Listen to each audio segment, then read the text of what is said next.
Howdy y'all, this is Ethan Bonreal here with the Bro Squad, giving you that gay shit you love while playing more Final Fantasy 15. So this time around we've got Ignis's face on our shirt because we're going to need all the gay energy we can get so that we can deal with these errands that Dino put us on. Plus, I'm going to also talk about Bara versus Yaoi and my meta opinions on the genres, plus my experiences with straight guys getting a little bit testy with me and my friends. But, in the meantime, it's time for us to squad the fuck out here, so let's go ahead and roll up in the car. And I want to thank all y'all who visit my live streams and listen to me just spew out that gay shit while playing video games, basically.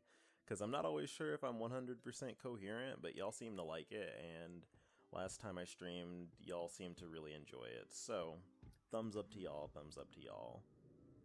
And as a heads up, this episode is post-commentated, by the way, because I recorded a big old batch of episodes and was like, you know what? What if I just forgot to hit the record button on the audio? And that's what happened, so you're getting this. But you did get soothed by the dulcet tones of Ethan Bonreal while we do other activities.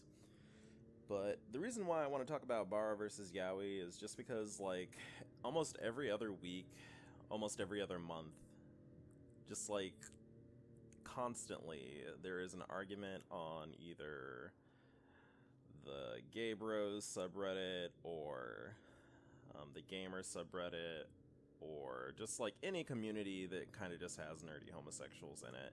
And it's always about whether Bara or Yaoi is more like woke, or alternatively, which one is better. And in my opinion, I actually think that they're not all that different. And I know some people are going to want to crucify me over this, but bear with me here. I actually think in practice they are more similar than they're different. And I think that a lot of the conflict around them actually more or less surrounds whatever people's preferred body type is. Because they really, like, if you take out the images, they really are, they are really, really phenomenally similar. And I know that people always talk about how, like, Yaoi is made for girls by girls, and Bara is made for men by men, but, like, I think that even if that is true, and I definitely know there are some guys who make yaoi, like, it's 100% true. Because, like, a lot of us grew up listening and reading yaoi because it's, like, it was available, and, you know, Bara wasn't as not acceptable, but it is accessible in the early 2000s as it is now. But I don't know, I just think they're actually a lot more similar than people put on, and it kind of makes me roll my eyes a little bit when people argue about which one's better, because it's more or less just like whatever you really get off to body type wise. They really, in my opinion, are not that different. But like I said, you know, people love to argue about this shit, and I remember being younger and getting, like, really entranced with these arguments, but honestly, outside of, like, the visual appeal of it, I don't find Bara to be particularly, like, mind-blowing, you know what I'm saying? Like, at the end of the day, it's usually just, like, porn. And it's not really, like, where I'm getting profound senses of, like, what it is to be gay. It's more like, you know, it's just a certain type of gay fantasy with men of a variety of body types. But anyway, I'll also say, like, to be real, some people really,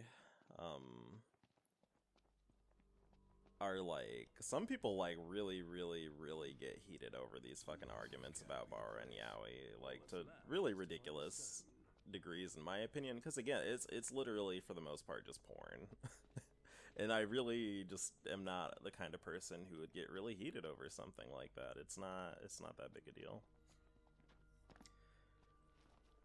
But, also used to be pretty involved in a few Bara boards that have sprung up over the years. Well, not involved, I used to lurk a lot, there we go, that's a better way of saying it. And I have observed that, you know, some of the things I've talked about in previous videos hold up, is that, like, people tend to not be... People tend to have an abject disgust towards people who are not, like, their type. And so, like, people not only will prefer, like, more muscular guys, but they'll be, like, literally disgusted by seeing guys that are not muscular. And that always really rubbed me the wrong way. But anyway, we got a crab battle going on, so we're gonna let this queen show out a little bit. Ignis just really loves fucking jumping around and dashing. Which is really cool. His combos are really neat, and you definitely get the sense that he's the most technical fighter out of them. And that's why I kind of say that I think that he is a lot like Pearl from Steven Universe, and I don't know, someone might drag me for this a little bit, but I just see them as being very similar, and this is one of the similarities, their reliance on essentially using precision and very technical fighting to succeed. Because like I said, he's not fucking swole and stacked like Gladio, and he doesn't have magic like Noctis, so he has to really rely and trust on his own abilities to succeed, because he can't like warp through things to protect himself. He has to dodge stuff, and he has to hit precisely or he'll get fucked up. But that comes with the sad reality that if he does get hit, he gets fucked up pretty bad. He's not as squishy as Prompto, who gets eviscerated by almost everything, but good lord. He really has to dance on those nerds, or he will take a lot of damage, which is what just happened right there. Yeah, I've had to use like 3 potions, holy shit, son. Also, I worked for the first time in a while today, and that was pretty... honestly, it was boring as hell, but I just did it. But I don't know, it's like every time I go to work, I just like decide that it's time to get a crush on one of my customers, because... Oh shit, son. It's a baddie ship. I can taste test for you. I just decide to fall in love every time I go to work, because I don't go in as often as I used to, and I don't know, maybe I'm just like real hungry for male interaction, but I just see a lot of really attractive suburban fathers with their children, and it just reminds me that they're just bastions of fertility. I mean, they already had one baby. We could, you know, raise a whole family together and have an idyllic sitcom life. But in particular, there's this guy with like a really, really, how do I say, a very powerful mustache. And all I could think about is it tickling in my dainty places XD. But I mean, that's all you really need to know. I mean, you have a pretty good cross-section of like what I'm attracted to if you like watch all of my videos, although it's not 100% true, because I do have a pretty diverse type, but mustaches do tend to make me really blush, especially if they're big and powerful. I actually forgot the whole reason we came here for a second while I was recording this, because I got distracted by those fucking crabs. But the whole reason we're here is Dino wanted us to find some amethysts for him, and luckily, because this is a video game, they're just gems just sticking out of the earth every which way but loose, so eventually I'm a clue in that I walked right past them. It'll take me a little bit here, I don't know how long, but in the meantime, you can see the gay spirit of chaos just kind of controlling my joystick. Oh, I found it. There we go. I thought it was going to take a bit longer than that. Oh, shit, son. Ugh. Anyway, sorry, I had to stretch a little bit there. I guess the next topic I was going to talk about is my experiences with straight guys getting kind of curious with my friends and me. And what made me think about this was actually playing Final Fantasy 15, because I kind of imagine, like, I don't know, like, when you see all these guys together, I could very easily see, like, an NPC, if this was, like, real life, like, seeing people observing them and just, like, really, really, either one, assuming they're all big ol' homos, or two, just, like, looking at them and kind of licking their lips a little bit and being like, look at these young gentlemen. And I've been in situations where I'm in public and for one, people just kind of give me that eye, like, I know you're a homosexual. Let me let you know that I know. And there have been other times in more like intimate, well, intimate's not the right word, like more private encounters with people where I've been hanging out with someone who's straight. In the rare occasions that happens, because I don't. Now that I'm older, I don't really hang out with straight people as much, but I'll basically be like hanging out with a straight guy and he'll just be like, oh, by the way, I've always been a little bit bi-curious, and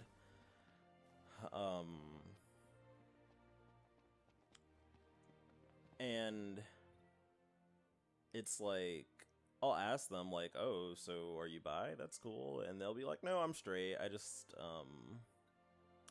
am interested in fucking around with a guy once or twice to see how it feels. And I'm like, that's cool. Like, that's totes you, dude. And they'll be like, well, the reason I brought it up is because I want to do it with you. Or, in a lot of occasions, it's my friends. And I find that they kind of just assume that, like, you'll go on with it. And that's kind of annoying to me a little bit, like, just assuming that because you're straight or you're masculine in a certain way that, like, other people will automatically, like, want to fuck you.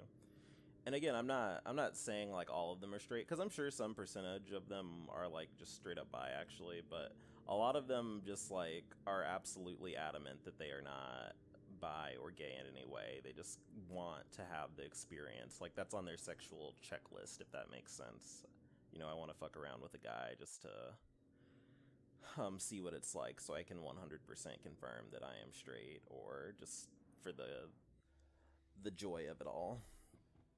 And that just, it kind of annoys me a little bit, because I think they feel a little bit entitled to it sometimes.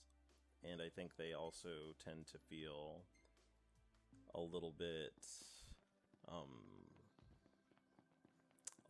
like other people are their sexual playthings. You know what I'm saying? Because I remember my friend telling me not my freshman year, it was my junior year of college, like, this guy he had been friends with for a while and he played basketball with, just basically, like, abruptly told him to suck his dick and was basically like, well, you're gay, so you're gonna like it, so why don't you just do it? And I mean, outside of that, like, being a pornographic fantasy or whatever, I think that's just a little bit rude. And I know there are going to be some people who are going to be like, wow, that's really hot, actually. But it's like, when you think of it, like, basically the mindset that goes into it, that, like, that person didn't really think to ask. They were like, just do it. I don't know. I find that to be inappropriate. Like, you can find sexual pleasure in that, and you can think it's hot, but, like, I think objectively it's more appropriate for someone to probably actually ask first, and not just assume that because you're gay, you want to have sex with them, if that makes sense. But anyway, and I don't want to be, like, one-sided on this, because I know there are a lot of horny homos out there who are, like, really, really, like, trying to hit up straight guys, and are you fucking kidding me? Holy shit, there's so many of these things. Alright, we got another baddie bus dropping on us. But, I mean, there are definitely a lot of horny homos out there who just absolutely are all about, like, getting with straight guys and stuff, or are into pushing straight guys' boundaries and trying to get them to have gay sex with them, or whatever. But, you know, it's like, I think I think in any situation, regardless of someone's sexual orientation, that it's inappropriate to, like, really be pushing people for sexual encounters that are not, like, that aren't necessarily wanted, and then also to, like, basically go in there feeling entitled to the sexual encounter. It should always be, like, a question, I think, or, like, an offer, not necessarily, like, you should do this because you should like it because you're gay, or whatever your sexual identity is, you know what I'm saying? But anyway, ooh, Man, I did a lot of word talking. I should probably talk about the game a little bit, right? I think the benefit of doing a game like this is there's so many side quests, I can just talk about whatever the fuck I want. A little bit. Which I guess is what, like, people come here and listen to this shit, too. I'm a little bit afraid that what I said there probably didn't, like, really register to some of y'all, but I just want to emphasize that, you know, I think that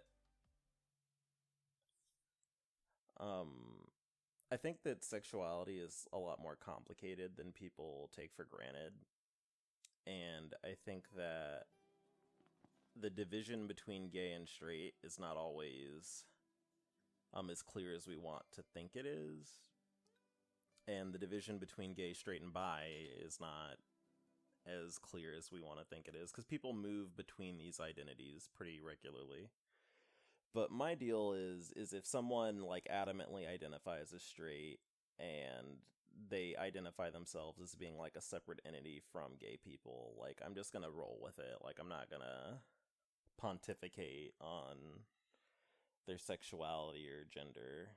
If they're really adamant about it, I'm just gonna roll with what they have to say. And that's why I say, like, there's some guys who are straight who have sex with guys who are not bi or gay, like, they're just straight, because it's like, you know, if they identify as that, I'm not gonna fight them over it. That's basically what I mean. Because I'm a little afraid that some people are gonna read that as me being, like, dismissive of bi people or people who are DL. And that's really not the point, because I differentiate between, like, people who situationally have sex with the people of the same gender and people who, like, actually have an identity that's a part of that community, if that makes sense. But I'm done talking about that, folks. I forgot what we were doing in the game. We teleported to Golden Key. Shit. Man, sometimes if you just, like, watch these videos, like, out of order, sometimes I just really sound like a bumpkin a little bit. It's that Texas coming out. Although I've grown up in urban Texas too, so it's not necessarily that bad, but I get some of my accent from my mom because she grew up in a mixture of rural and urban Texas. Her grandparents had a farm with a lot of chickens. But I guess we need to go ahead and turn this in. Something I really appreciate about this game is, like, just, again, the looks of the NPCs, because some of them are just they're just so fucking gay. And I mean, they're not literally gay, but it's just, they really call out to my gay sensibilities, if that makes sense. And I just really appreciate it. Because someone actually brought up in the comments, it was Scott, that actually what's being portrayed is, you know, just Japanese masculinity, and they just are allowed to be a little bit more flexible fashion-wise, if that makes sense. Which is why they can just, you know, give us looks all the time. How's that? You see, most folks know better than to go out at night. But some people don't have a choice. Am I right? I guess. They may not have a choice, but my pieces can give them a chance. So hey, how's about you give it a try and see for yourself? I'm a man of my word. She is so gay. So here you go. Holy shit. I look forward to doing business with you again sometime, gentlemen. I was thinking about posting this video on Reddit, but I don't know. I think I'm gonna do it, but I don't know how well it's gonna go over. It's real hard to gauge how well these videos are gonna be received by people who aren't, like, already my regular subscribers. What the fuck is this shit? Oh, it increases strength. I'm gonna put it on, ma. There we go. So, because I can look into the future, I got 2 more minutes of video time. Actually, 3 more minutes of video time to work with here, so I should probably figure out something to talk about. Actually, I should probably talk to y'all directly. So, listen to me right now real quick, like, put down your sandwich or whatever you're doing. And for one, I need more video topics because I'm scraping a little bit low. And I haven't done my regular ritual for, like, figuring out video topics, which just involves listening to a lot of music. And then also on top of that, I'm curious if y'all have any Well, I was gonna say game recommendations, but I'm fucking broke, y'all. If y'all have any free game recommendations that you want me to play, go ahead and just lay them on me, because I would be glad to do that. Still running his errands. Says the guy who agreed to run him.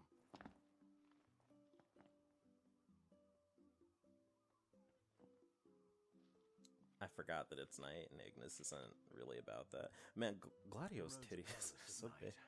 Let us wait for Oh my god, I want to motorboat him a little bit. He is just, he's so fucking hot. Sounds good. But again, I think all of them are cute. Incidentally, when Ignis has his hair down, I actually find him a lot more attractive. And I mean, he doesn't exist to be attractive to me, but I do think he's really cute with his hair down. But again, like I've said, I think all the characters are pretty cute. Oh, excuse me. I actually forgot what I was talking about with y'all a little bit ago. This is what happens, because my notes in this episode were pretty bare bones, so I just kind of rolled with whatever was coming out of my mouth. Oh, fashion. Let's go ahead and save that one. It's a pretty good picture of Ignis. I think part of the reason why I can relate to Ignis a lot, too, is that I tend to be... Unless I actively try to overcome it, I think I'm very cold in public, and I don't really show a lot of emotion, but there is a lot going on under the surface with me in a lot of occasions.